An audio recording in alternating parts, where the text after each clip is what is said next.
はい、今日は前回の続きとなります。で、前回はですね、マジック・アレックスことアレクシス・マーダスがですね、ビートルズの新マネージャーに就任したアラン・クレインに、アップルコアから追放された、までをちょっとお話ししたかなと思いますので、ちょっとその続きを喋りたいなと思います。で、アップル追放後に、いわゆる典型的なペテン師としてビートルズのメンバーから、ひどい言われ方をしていた、アレックスなんですけれども、マハリ氏のアシュラム滞在時にはですね、まだまだメンバーの信頼が厚い時期で、特にジョンからの信頼はとても厚かったらしいんですね。で、そんなアレックスはですね、マハリ氏の存在を恐れていたんです。ジョージの元妻で一緒にアシュラムに滞在していたパティ・ボイドはこう語っています。常に、ジョンを支配したい、彼にとって、明らかにマハリ氏は、邪魔な存在。アレクシスが、インドに来たのは、ビートルズを引き離すためだったと、彼も認めていた。マハリ氏の性的な噂を聞いて、耳を疑いました。あるわけがないと。アレクシスが、自分が親しくなった女性にそういうふうに言うように、頼んだんです。初めはジョンもジョージも、信じていませんでしたが、アレックスに、信用させられて、半ば強制的に、2人はタクシーに、乗せられて、帰国してしまいましたと、そう語ってるんですね。でその他に、ジョンの最初の奥さんのシンシア・レノンも、彼についてこう語ってます。アレックスと同級生の女性が、人々の心に疑いの種を配って歩き始めていた。ハリ氏がある女性と軽率なことをやってしまったということは、一方の証拠も正当な理由もなかった。私が知っているのはアレックスことこそがインドを出たかったし、何より彼はビートルズも一緒に出したかった。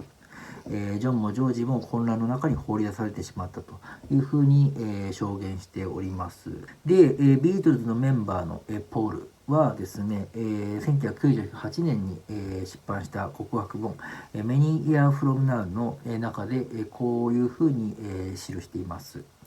僕とジョージは、セクシー・セディのタイトルを変更するように、ジョンに説得した。無実の容疑者を守るためにだよ。本当はマジック X がでっち上げた作り話だって判明したんだしね。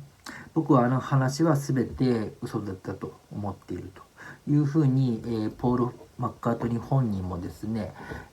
マハリ氏は、そういう、女性を誘惑したことはなく、全てアレックスの、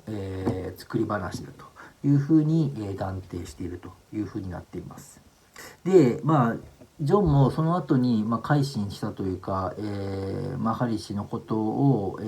疑うっていう気持ちはなくなったようなんですけれども、ハリ氏に対する非難を撤回するような会見っていうのは、することがなかったということなんで、ハリ氏の汚名は、消えないままになっているんです。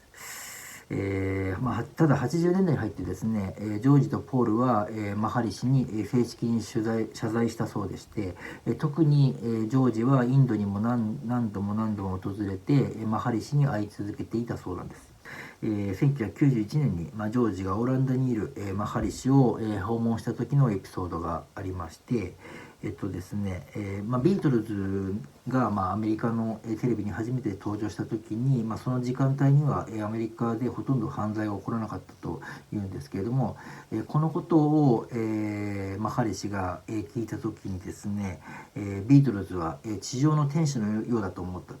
ジョンが何を言ったか何をやったかは大したことではないと。私は天使に腹を立てるようなことなどできないというふうに、ジョージに、語ったそうです。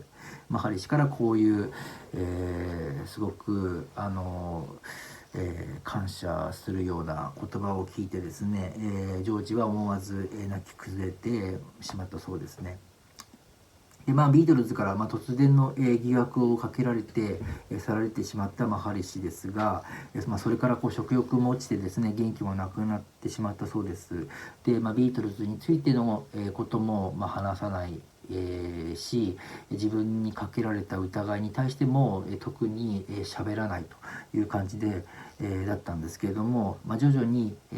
立ち直ってですね、以前と変わらず、多くの人々に、超越瞑想を、広めてですね、2008年に、亡くなるまでですね、その教えは、世界中に、伝えられたといいます。で、対するアレックスの晩年は不明なんですけれども、ジョンゆかりの、品をですね、オークションに出品するなどしていたようなんですね。特にジョンとジョージ・ハリスンが、弾いた写真が残っているギターはですね、高値で取引されているそうです。でこのギターは、アレックスの誕生日プレゼントとして、ジョンから、贈られたものだったそうです。で、アレックスはですね、2017年1月13日に、出身地のアテネで、74歳の、人生を終えたそうですね。ハリス容疑とマジック・アレックスという、対照的すぎる、生と、族の存在をですね、飲み込んでしまったという、ビートルズ。あまりにもその巨大な、存在ゆえにですね、神でさえも、悪魔でさえも、翻弄されてですね、またメンバー自身も、翻弄されていくわけです。ビートルズはその離れて見ている分では、素晴らしくて、この上ない、存在なんですけども、その中にいる人間や、近くに、いる人間にとっては、生身では到底生きていられない、凄みのある、